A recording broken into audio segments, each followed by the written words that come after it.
having an experience isn't the same thing as having a story. Like, I feel like your whole bear hide taxidermy journey could be an interesting story and like exploration. It's hard to see your own story sometimes. Yes.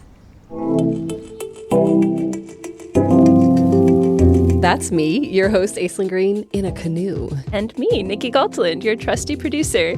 We were in the middle of a gorgeous national forest. It was so pretty. We were on day one of a 9-day road trip through Michigan, and here's something you might not actually be able to tell from that tape.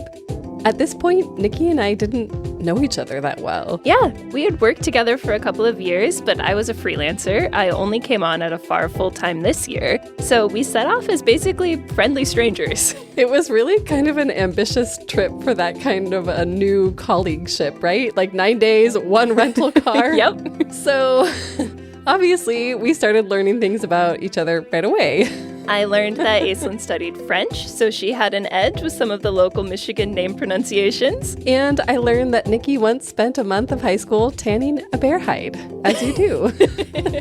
So today on Unpacked, Nikki and I are going to share that epic road trip through Michigan's many, many waterways. We paddled a river, we flew over shipwrecks, ferried to an island with no cars, and visited the locks where the Great Lakes change height. But as epic as it was, there was no drama. Like, nothing bad happened. Nobody got lost. Well, we did get a little lost. That's true. We did get a little lost. More on that soon. But mostly it was a gorgeous, wonderful trip. We kept saying, I want to bring such and such person back here. Yeah, I would love to go back with my parents. And we just kept asking, how do you make a story out of an experience that you just want to return to again and again? Sometimes you just can't see your own story, although we did have one mission for this trip. And we'll tell you at the end whether or not we pulled it off.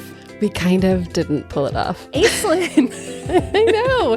I couldn't help it, though, because I'm still so sad about it. Yeah. So this is the story of us exploring Michigan and trying to find its many stories and finding something we weren't expecting along the way. So stay with us.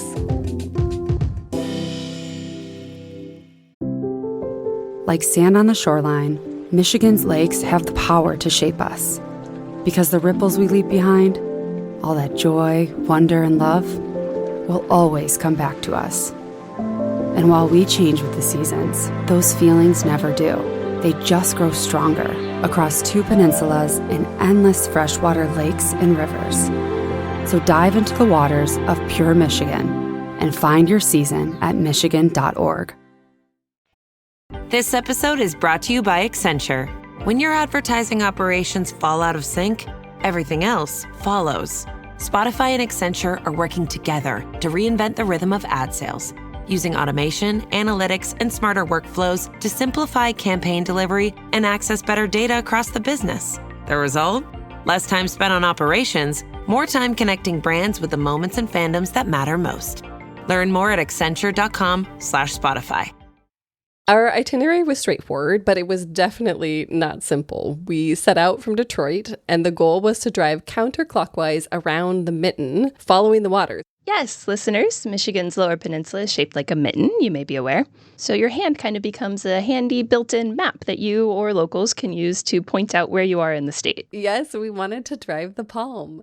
So we would stop in small towns on the eastern shore, visit some well-known and some not-so-well-known islands up near Canada, then end on the busier western shore. And because the stops were never more than an hour or two apart, we spent a lot of the drive just talking. Are you an early to the airport versus like run up to the boarding gate? An hour before boarding starts. That makes me feel cozy. And as we were getting to know each other, we were also getting to know the people we met in Michigan. And we noticed something kind of funny kept happening every time we said where we're both from. We tell people we're from California and they're kind of like, why are you here? But I feel like it's because they grew up with such gorgeous nature in their backyard. It's almost like they can't see it anymore. Yeah, I mean, the whole state is covered in lush agricultural areas, forested areas. We saw so many deer. We saw beaver. The spring weather was incredible. It really was just like a magical, beautiful place to explore. But before we go too far into all of that, let's go over some local vocabulary. Yes, listeners, this is really important for all of your future trips to Michigan because it's very tricky. We messed up more than a couple of these during our trip. So first, Mackinac Island is Mackinac. even though it's spelled Mackinac, and you leave to go to Mackinac Island from Mackinac City, which is spelled exactly how it sounds. Exactly. No Mackinac. And it's the Au Sable River, not the Au Sable. So that, Aislyn, is where your French comes in. Yes, sable means sand or sandy, so the sandy river. But also, sable is a really delicious cookie. Oh, yes. And good cookies are kind of like a hidden subplot of the whole trip. Shh, don't give it away. Okay. For later. Also, we've got Oscoda, which you might want to pronounce Oscada, but you should not do that if you want any Michiganders to take you seriously. And we did really want to make friends on this trip. We did, yes. And I was so excited to meet all the people that, you listeners are about to hear from. But I didn't think about the fact that by spending 9 days befriending Michiganders, we'd actually be kind of befriending each other in a new way. Aww. But back to that first full day on the Au Sable River. It's about 130 miles long, and back in the 17th century, it was like the I-5 of the Michigan fur trade. We were paddling through the Huron-Manistee National Forest, and it was just us and the trees and the river quietly flowing. I mean, it's just so green. It's like all of the colors in the crayon box. And it's such a cool mix of trees. We have this stand of pines, but then we have all these deciduous trees. And here's the thing about a canoe. I mean, once the guy drops you off and points you downstream, there's nothing to do but paddle a little and talk a lot. Isn't it crazy that we're working right now? This is what everyone, myself included, imagines when you say that you're a travel writer. Exactly. And then it got ridiculous, the way that it does when you have a lot of free time and pristine wilderness. The wind is working against us. How rude. Now we're having to actually paddle. I see why he says don't wander off if you go to the shore.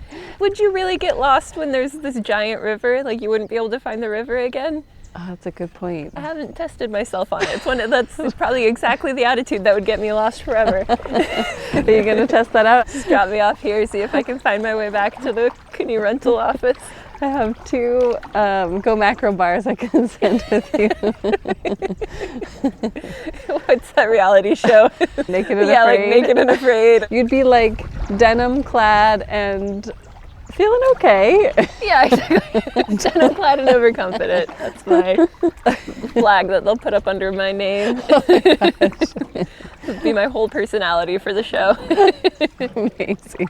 I did not happen to test out my survival skills, just FYI. She's still here with us today, not wearing denim. No. We also just sat in silence at times and soaked it in. And I remember thinking it's cool we could just be quiet because sometimes that can feel a little weird, especially with somebody you don't know that well. Totally. Yes. Eventually, we floated back to the canoe rental spot, pried ourselves away from the river, and sat down to talk with Adam Hume, who runs the Oscoda Canoe Rental. I believe this is my 26th year at the canoe rental, family owned for the last 17 years.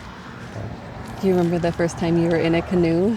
Young. Yeah, we started camping and fishing trips in the UP when I was really young in canoes, and was always on the water. It was always part of my life. I guess I took it for granted for a long time until my 30s and realized how lucky I was to be able to find a way to make a living here and watch people enjoy the river as much as I did. Adam was a professional walleye fisherman before this. He gave it up in part to be home for his son and so he could live in this beautiful pastoral part of Michigan where he gets to help travelers like us enjoy the peace. Compared to the west side of the state, it's a different culture, a little more laid back. Over here, no traffic jams and almost a forgotten side, but we kind of like it that way. Yeah. They talk about putting an expressway in up here and I'm always like, boy, that'd be great for business, but I live here for a reason. Adam's connection to this place and the lovely story he has there didn't feel like a fluke. This kind of thing just kept coming up. I mean, Kathy Erickson, right? She is one of the people who puts on this huge canoe race that draws paddlers from around the world to Oscoda. And she met us at the Hilltop Bar and Grill, which is the local Oscoda hang. And she told us all about the race, which I am obsessed with and would 100% watch that reality TV show. Oh my gosh, yes. It is called the Au Sable River Canoe Marathon. It is a 120-mile nonstop canoe race that goes from Grayling, Michigan to Oscoda, Michigan. The paddlers start at 9 o'clock at night and they paddle straight through the night and end up in Oscoda around 11:30 Sunday mornings. You know what I loved about Kathy? Yes, I do. This quote. Yes, I have never sat in a racing boat. I have no intentions of ever sitting in a racing boat. So, yeah. I mean, Kathy just loves the river and the race. I mean, she told us it takes about 50,000 strokes from start to finish, and it takes 19 hours to finish. It's also known as the world's toughest spectator sport. Whew. There are people that actually are at every single checkpoint watching for their team, cheering people on. And some of them are quite difficult to get to. I mean, because it's wooded. You're along the riverbank.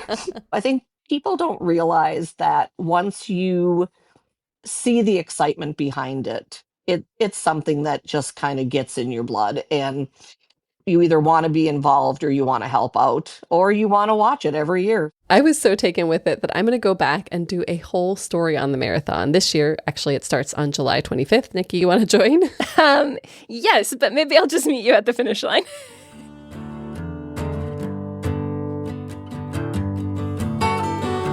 That night, we stayed at the Sweetwater Bed and Breakfast, which is right on Lake Huron. We were so lucky. We each had a view of the lake from our room. Yes, and let's remind people that lake is an understatement for these waters. Yeah, it's really a vast inland sea, as people kept telling us. So we were looking at this vast inland sea from our rooms and feeling small in the best possible way. It was just water as far as the eye can see. And there is a name for this coast, by the way. Yes, the Sunrise Coast. And the next morning, I actually watched the sun rise while I was in bed, which is just such a treat. And then I walked down to the beach and just soaked in the rays. So nice. But there wasn't too much time to linger because we had to head north to Alpena. This was our biggest, most ambitious day of a pretty ambitious trip. We would get on the water and above the water twice, all before dinner. It started with a glass-bottom boat at the Thunder Bay National Marine Sanctuary. Good morning, everybody. Good morning. Welcome to the new improved Laney, Michigan.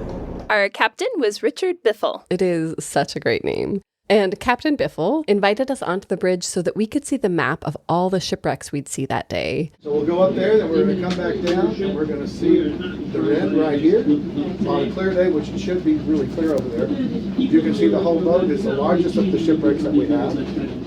I don't think either one of us really grasped how many shipwrecks were out there, at least not until we met our new hero, Stephanie Gandula, a maritime archaeologist. Love Stephanie, and she gives a great presentation. Thrilled to have you here in the nation's very first freshwater national marine sanctuary, the very first in the Great Lakes. There are about 100 known shipwrecks in this one stretch of Lake Huron. And archaeologists think that there are at least 100 more out there. It's 4,300 square miles, and the reason it exists is a little eerie. Is that a Great Lakes pun? Not intentional, but it should be.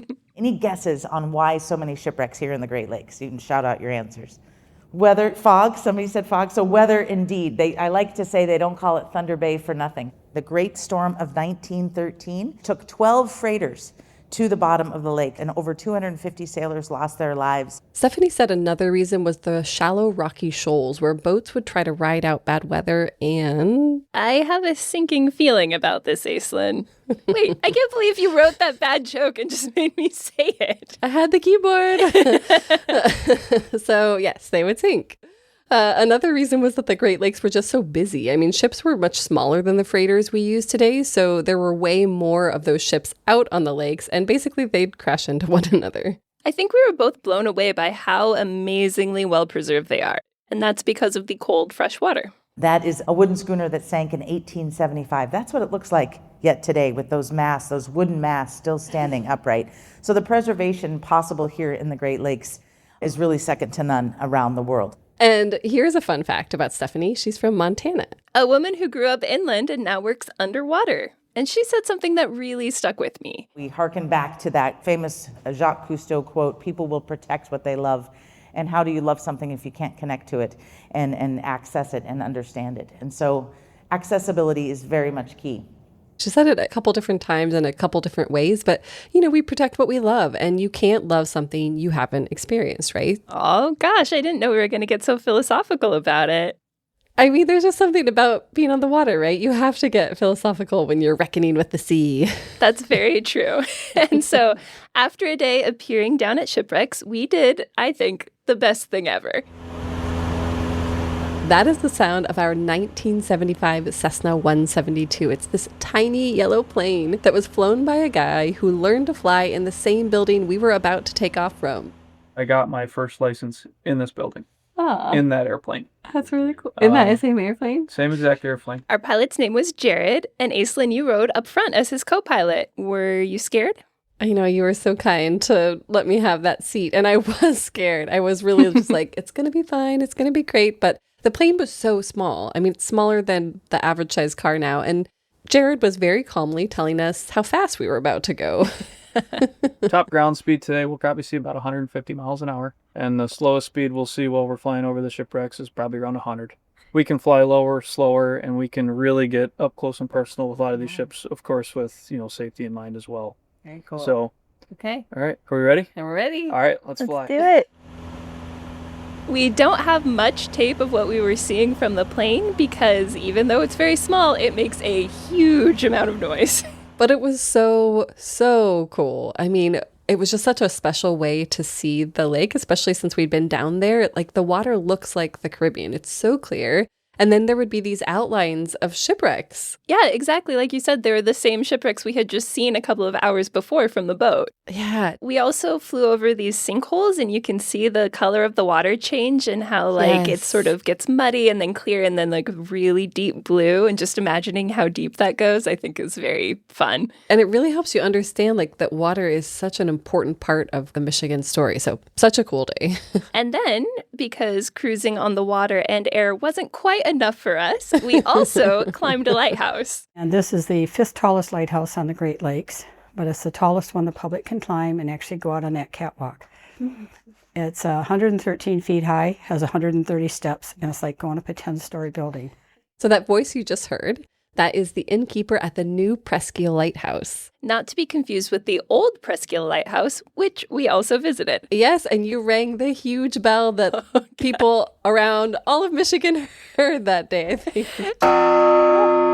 It was a very, very loud bell. It was a loud bell. And I have such a romantic idea of what it means to be a lighthouse keeper, Yes. We, though, weren't too romantic about it. Yes, we huffed and puffed and stopped multiple times as we climbed these 130 steps to the top with our new friend Sarah, who was our guide to Alpena for the afternoon. Yes, and at the top, we were rewarded. Thank goodness. One of the nicest views I've ever seen from a lighthouse. Yeah. Just because it's so panoramic. And this is all Lake Huron around us. There's a shipwreck right out there. You asked me my favorite earlier. Yeah. It's right out there. Oh, that's the one. Cool. That's the one you can paddle to? Yeah. Yeah. So, Okay. that's North Bay. This ship sank because there was a bad storm, and 14 ships, picture 14 ships, went in there to get shelter. You really wanted to paddle out to that shipwreck. Or snorkel, right? I did. I wanted to be in the water, on the water, above the water. I just thought it would be such a cool story because you can get in the water there. You can paddleboard or snorkel or scuba dive and see the wrecks. And I kept trying to make it happen. Yeah, it would have been really cool, but also really chilly. We learned that the dive shops were all closed because it was too early in the season and the water was too cold. So, I took that as a sign, but I still would have done it if somebody had just given me some flippers. If we had been able, I would have been pretty down as well, but there was a part of my mind that was a little relieved when we got told no. Yes. But still, 3 ways to meet the same lake in a single day. Yes. And as much as we love Stephanie and Sarah and Thunder Bay, we had a different type of boat that we needed to catch. That's after the break.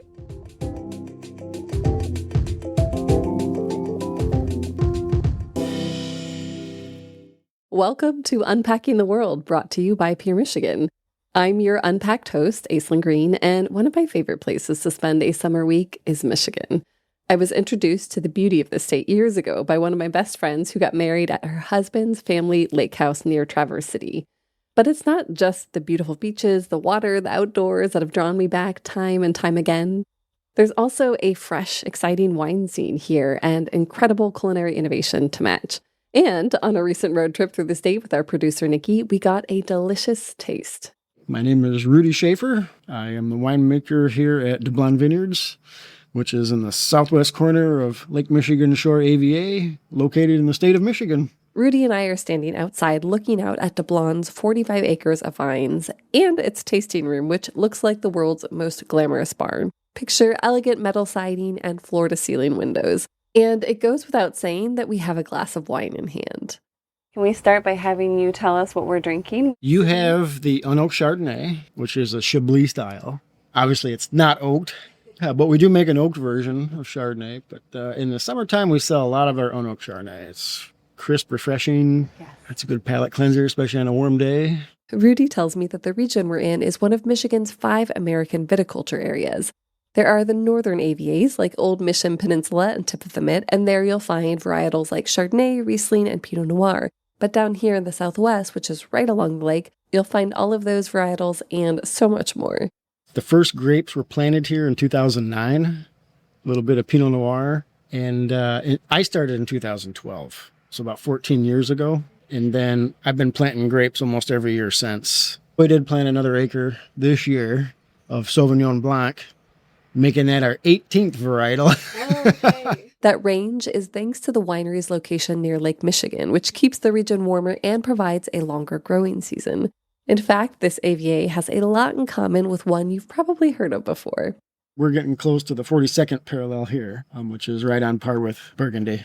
This means that DeBlond can grow big Bordeaux varietals like Cabernet Sauvignon, Malbec, Carmenere, and so much more. So as we head inside for a proper tasting, I ask Rudy what we should start with. Well, you're in Michigan, so you have to try Cab Franc. Cab Franc grows quite well here. I would try Cab Sauv, good classic red. And then I would try something odd, say like a Malbec. It's not an odd grape, but it's going to taste different in Michigan than it does, say, in Mendoza, Argentina, which is a warm climate. Ours is going to be a cool climate, a little bit different. And with that great advice, we get to tasting. Sante! Hey! Learn more and start planning your vacation at michigan.org. Teens share everything. That may include the bacteria that can cause meningococcal disease known as meningitis. Even if your teen's been vaccinated in the past, they could still be missing meningitis vaccinations. Ask your teen's doctor or visit meningitis.com today. Sponsored by GSK.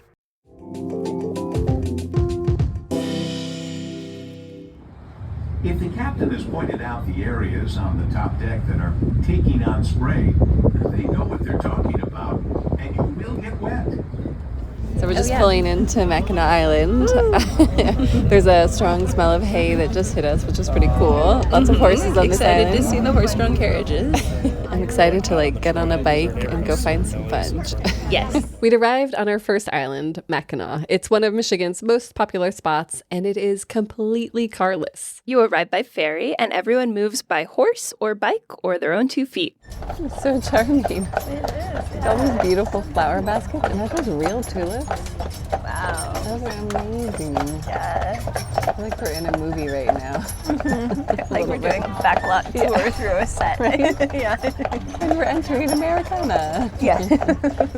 Downtown is charming, but it is busy. So busy. But we stayed at the inn at Stonecliff, which is about a 40-minute horse and buggy ride away from all that in this very kind of pristine part of the park. Yeah, it was beautiful. And the horses were so impressive pulling all of the heavy people and luggage up the hill. I know. You remember what the cart that they pull is called? No, but that feels like key trivia night information. We call it a dray, is technically what the term is, but all of our food comes up every day by horses. All of our UPS packages come up pulled by horses. We kind of get used to it living here year round, but for other people, I mean, it's kind of, they stop in their tracks and they say, oh my gosh, is that UPS that's rolling by with horses pulling it? And yes, it sure is. So that's Patrick Conlon. He's the general manager at Stonecliff, and he's one of only about 500 people who live on the island year round. I definitely want to hear more from Patrick, but what does he do in the winter here? Like, how do people get by? I know. I had that same question because it's so fascinating, right? Apparently, they use snowmobiles to get around. And when the lake freezes over, you can actually snowmobile back to Mackinac City. What? And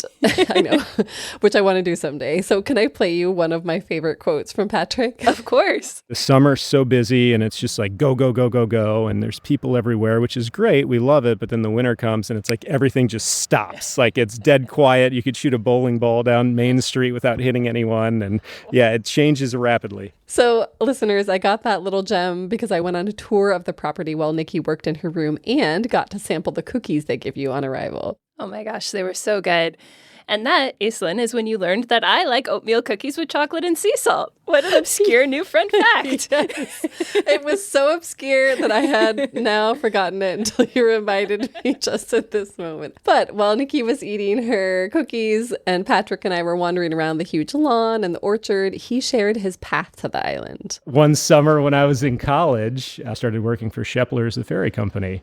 I fell in love with it. I was outside. I had the best suntan of my life. I was valet parking, gorgeous cars. I was working with a lot of really fun people and meeting people from all over the world. And it kind of stuck. I never wanted to leave. So that ended up developing into a year-round position at Shepler's. And then after about 7 years there, I went to Grand Hotel and I met my wife during that time. And we left the island for a few years. And then the Stonecliff opportunity presented itself. The Grand Hotel, by the way, is the really iconic hotel that's located on the island. You may have seen it or heard of it. It was built in 1887, but the inn at Stonecliff also has a more than century-old story. A man named Michael Cudahy immigrated to the United States from Ireland in 1849 when he was 8 years old with his family. They fled the potato famine.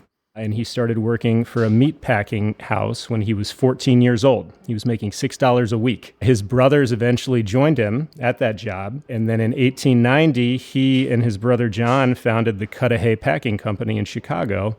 And by the end of the 1800s, he and his brothers were all multimillionaires. And like a lot of wealthy Chicagoans then, they summered on Mackinac. So Michael Cudahy ended up purchasing the lot here that Stonecliff is built on for $3,400 in 1903, and the mansion was built that winter, 1903, 1904.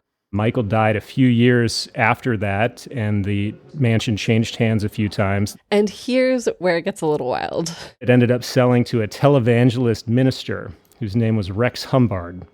And he decided that he would make Stonecliff home to a winter sports program. And by December of 1971, they had completed the project. It had several ski hills, a chairlift, a rope tow, cross-country trails, a toboggan run. But as amazing as this sounds, it was a complete failure financially. The ski runs were very short. It was facing the wrong direction, so the sun melted the snow almost immediately. And some of the island residents who were around at that time said there were really only 2 good weekends for skiing during that winter of 1971 to 1972. So it ended up selling again in 1973.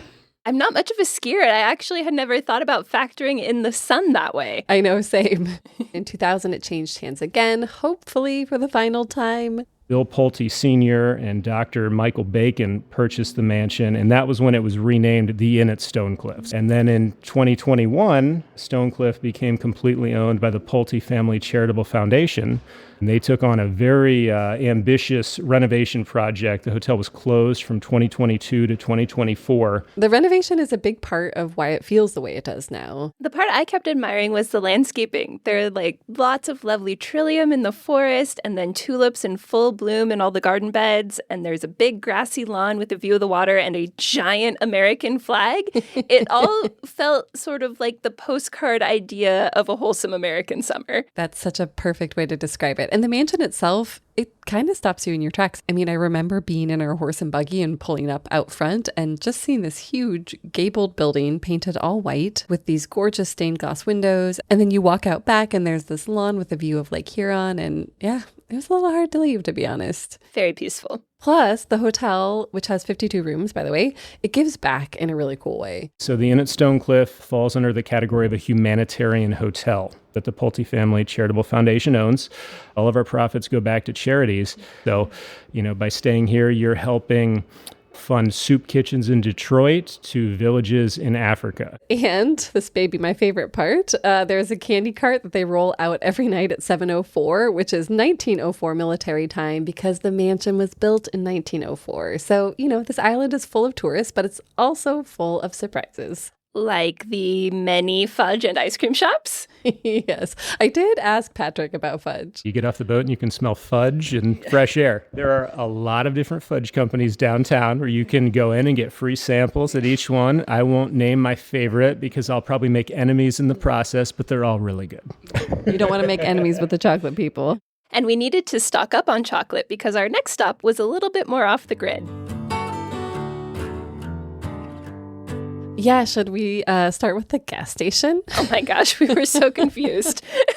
So we were on our way to Drummond Island, but we needed to get gas before we caught the ferry. Basically, we got out of the car and went to pay first with our card like you do at every other gas station, and there was nothing there. We were both just looking blankly up and down the pump all around. Yes. And then the voice of God comes over a speaker and says, "You don't have to pay before you pump." And I just didn't know that was a thing anymore. And I said so to the attendant when I went in to pay. And I said that he must see that blank look all the time. It's a look I recognize very well. Like everyone. You stood in front of the pump looking at it for too long. We're kind of in a unique spot. Yeah. That's when we first realized that this lake was going to feel a little different. Yeah, because, up until now, even though we were on what is called the quiet side, it still felt kind of vacation-y. Like you might run into somebody from Chicago, but we were headed to Drummond Island, and that felt much farther out. Like it was a true small town experience we were having where people actually trust each other. Yeah. The Mackinac Island ferry was big and freshly painted, very posh. It was like a big production in the parking lot with different colored gazebos and luggage carts and a big ticket booth building. And then there was the ferry to Drummond Island, which is just very utilitarian. This is a ferry that knows who it is. Its purpose is to take you from one side to another. We were not entirely sure that we were in the right place, and then someone else waved us over, and we were thinking they were going to give us directions, and they just asked us directions if we were in the right place. So yes. It makes me wonder if we're going to the right place. Honestly, but I think But of course, there's only one. Once you're on the island, though, my blood pressure, it just felt like it dropped. Like you're driving through these quiet, sunlit, dappled roads, and there's water peeking through here and there. Yeah, and when we finally unlocked our A-frame cabin at the Drummond Island Resort, I really felt at peace. I know, me too. I mean, even though we were technically working, it was a much slower pace there. Yeah, I could have parked on that porch for like a month. But we decided to explore. We wanted to find a beaver dam that someone had mentioned, and it was in the Maxton Plains, which are these rare grasslands that are actually only found on Drummond Island. But it's more of an ambitious trek. Yeah, I don't think we quite had the right gear. I feel like I'm outdoorsy adventurous in an LA context, but maybe not in a Drummond Island context. I'm like, actually, that's quite a bit of mud. But the hike turned out to be where Nikki and I shared some deeper stories because, once you're walking through grassy, marshy plains with nowhere to be, really, you start telling each other the scary stuff. I was into rock climbing for a while, but I was climbing all in the gym. And then a friend was like, well, let's go out to, Eastern Washington. And so that was where he's like, you can do your first kind of outdoor climb. I didn't know that I would have to get up there and then retie myself so I could belay down. And I'd never done that before. Oh, no. And so I'm standing up there and I was just like, I don't like heights. Like, I just pushed myself to do these things. I sat there for a long time. I was just like, I don't trust my ability to do the correct thing so that I can safely belay down. And there was no other option. Like, nobody could come up. And I just had to do it. That's really scary. And then, Nikki, you told me, I think probably the best / most terrifying story ever. It's such a great story and also kind of my worst nightmare. Yeah. So Drew and I went skydiving, and we chose to do the one where you do the full day training and you are connected to the plane, so your chute deploys automatically. There's not a lot of free fall, but you're by yourself. You don't have an instructor with you to glide the parachute down. So we're doing the class, and one woman in the class was so scared, the whole time in the class. She was so nervous, but she eventually cleared all the skills that she was supposed to do, and she went up in the plane before us. So Drew and I are on the ground Oh my God. And we have our radios, like basically like the headsets that the pilots would have or whatever, that are like hearing sort of the open communication channel. They put these helmets on. We're starting to hear a little bit of things. And the instructor that's with us like takes our helmets back, turns off the radios. And he's like, it's fine. Don't worry about it. Oh my God. And we go up in the next plane. We don't really know anything about what's happening. We have a great jump. Drew proposes when we land, so we're engaged. Oh my God, oh no, but I don't want to hear that. And this other woman, apparently what had happened is that like when you jump, you're supposed to kind of arch your back and like keep yourself open. Yeah. Oh, and she curled into a little ball, and so her chute tangled, and she had to, the instructor like walking her through it in her ear, she had to cut her chute and deploy her emergency chute. And she landed, she was fine. She landed like 6 miles off course. They like went in a car and went to go get her. But the scariest thing I can imagine happening to this poor woman who was already so afraid. So we were really enjoying swapping stories and walking through the grasslands. Yeah, and because the hike was pretty easy, we were like only half paying attention. We kept thinking, surely we're almost there. Absolutely, any second. And then suddenly we approached a car. Is that our car? No. No. It's a car. If that's our car, I'm really lost. That would be so confusing. It just looks so much like our car. It looks very much like our car. It doesn't look like a car that should be here. No. How did you get here? And maybe did we go in a circle somehow? I think that's our car. I think we went in a circle. Oh no! What did we do? What did we do? I thought there was just one trail to stick to. What the heck? But okay, so basically if we had gone right, we would have just continued walking out. We would have just like walked back to town? Oh my God. Drummond Island, you fooled us. You are trickier than you appear. We hiked an hour and a half through 3 feet deep mud to end up right back at our car.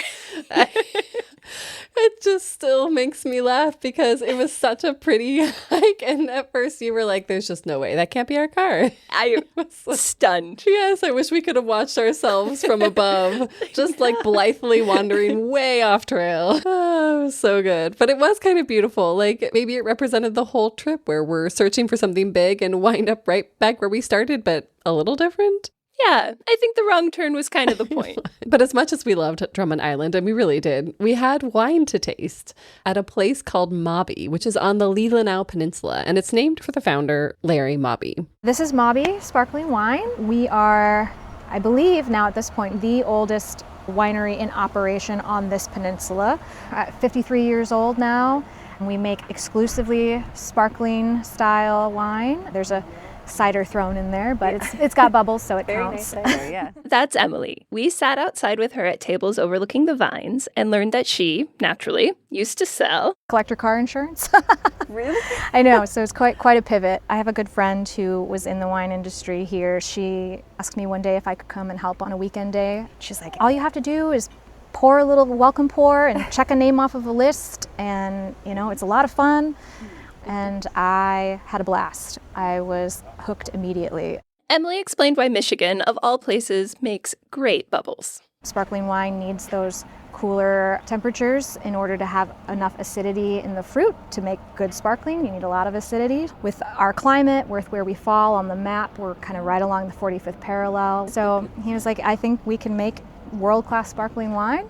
And so that's what we've been doing. So the 45th parallel is halfway between the equator and the North Pole, and it's the same line that runs through some of the great wine regions of Europe. I think it surprises people to know that we're producing the same type of varietals that old world Europe is doing just as well, and competing at world competitions and taking home awards and medals that reflect the craft and the care and the quality that's being put into the wines here. And then Emily said the thing that closed the case for me. Is that a wine pun? Again, Aislyn, you wrote this. I'm just reading the words. I know. I'm sorry, not sorry. So what did she say? What a lot of people from this area might tell you is that if you've grown up here and you leave, it will always call you back. It's really hard to go other places and then see the world and not realize what a little slice of heaven we have here. It'll always call you back. That's what we heard from everyone. Adam, Kathy, Stephanie, Patrick, Emily. And it's kind of what we ended up saying too. So, if you've been waiting for us to tell you the story of this trip, here it is. And there are two of them. The first story, of course, is about Michigan and all the ways it can surprise you and all the ways that it surprised us, from great wine to flying over shipwrecks, islands that are mysteriously the fudge capital of the world, and islands that offer a place to quiet down and just watch the world. Creative cities and even more creative food. But whatever you do, I recommend you drive the slow side, you sit at somebody's table, and you just let it be an experience that seeps into you and pulls you back. Yeah, it's an invitation to go make your own story. And here's the second story, the one I didn't see coming for sure. A Michigan road trip might be one of the best ways to get to know someone. Woo! And I think I know why, right? Like, you're never driving more than an hour or two, so you're not wrung out. There's water and woods everywhere, so there's always something to do and nothing you have to rush. And the people you meet are so kind and they're so willing to tell you their story. So after a few days, you just start doing the same thing with one another. Yes, and we had so many more adventures than we could even tell you about. We drank cider in Traverse City. Stayed in a retro motel in Saugatuck, the gay art mecca of Michigan. And tasted more world-class wine in the Fruit Belt. We just came home with so many inside jokes. I mean, denim-clad and overconfident is with me forever. There were zombie pirates, don't even ask, and the E word. The E word. I forgot. Nikki, can we end with that? Yes, let's end with euchre. So, listeners, euchre is spelled E-U-C-H-R-E. Never would have guessed the pronunciation on that one. And it's a 4-person card game. One that we thought we would convince people to teach us to play. I actually thought it might be the spine of this whole episode. Like, we'd meet people, we'd talk them into teaching us, befriend them for life, and become champions. That's where you thought we were going to end up? I don't know. I had a big vision, I guess. I love it. I can't say that I had quite the same amount of hope, but that's a very nice idea. You were more down to earth than I was, because here's how the week went, boiled down to about a minute. This isn't related to canoeing at all, but we're on a quest to learn how to play euchre while we're here. Do you have any thoughts about that? Yeah, it's not hard. I started at 5 or 6 okay. in Cedar Lake, and my 8-year-old plays. All right, we'll come back. We'll buy you a glass of wine and play some Perfect. euchre. Okay. Happy to. I will warn you, it can get a little intense. Really? People in euchre, we don't mess around. I was telling my friend about my day. I'm like, yeah, they're going through in euchre because I just taught her and her husband. Oh, did you? She's like, it takes more than a day. That's fair. Be patient with yourself. Actually, it's kind of funny because the senior center here, they play euchre every week and they're always looking to teach people. Shoot, we missed our opportunity. So we did not learn euchre. 9 days with Michiganders, and we can still not play their card game. Face palm. I mean, I guess that just means we have to go back. Yes. Because I'm going back for the Oscoda Canoe Marathon. 50,000 strokes, baby. Woo! Plus, there's a winery port where somebody promised to teach us if we buy the first round. Is this our reunion tour? I'll make the t-shirts. I mean, they're going to be denim, of course. Of course. Thanks, everyone, for joining us on this Michigan road trip. We will link out to our full itinerary, including all the places we stayed and the businesses we visited, in the show notes. If you're ready for more travel inspiration and intel like this, visit afar.com and be sure to follow us on Instagram and TikTok. We are at Afar Media. If you enjoyed today's exploration, I hope you'll come back for more great stories and interviews. Subscribing always makes that easy, and be sure to rate and review the show on your favorite podcast platform. It helps other travelers find it. This has been Unpacked, a production of Afar Media. The podcast is produced by Aislyn Greene and Nikki Galteland. This podcast is part of the Airwave Podcast Network. Visit airwave.com to listen and subscribe to their other fine shows like Culture Kids and the Explorers Podcast.